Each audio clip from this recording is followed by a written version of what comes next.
What's the difference between the GI Bill and the post-9/11 GI Bill? Sure. So the GI Bill, which, I mean, in this situation, we're going to call it the Montgomery GI Bill. The Montgomery GI Bill pays a set amount of money every month. The post-9/11 GI Bill is really tailored to cover your costs of living as best as we can. So for your books and supplies, for your monthly housing allowance.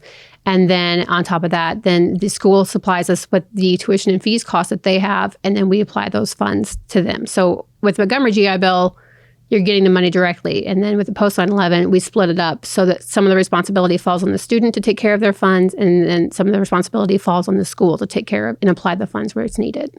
I think I'd rather just get the money myself. Mm-hmm. I don't know. A lot of people can't do that, though. No. Well, I mean, if dangerous. But if the school's expensive, I mean, you're making out pretty well. I mean, that's a great deal. Yeah. I mean, the post-9/11 covers a large amount of what would be considered a yearly's amount for tuition and fees. So, if you're going to a school that I don't want to say cheap. Well, let's just go to a school that's inexpensive. That would be a great way to use that Montgomery GI Bill.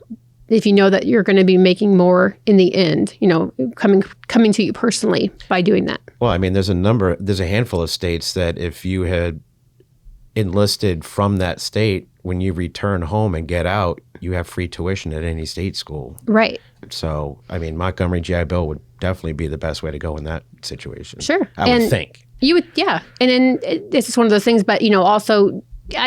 this is where I would definitely recommend going on to the comparison tool and looking, because the comparison tool can say, okay, what benefit do you want to use? So if you know that you're eligible for both the Montgomery GI Bill and the post-9/11, start with one, see how much the monthly cost is going to come to you, and then click on the other one and say, okay, this time I'm going to look at this from the post-9/11 perspective and see how it's going to pay me. And then those dollar amounts will come out, and you'll be able to see on a month-to-month basis how much money you're going to get.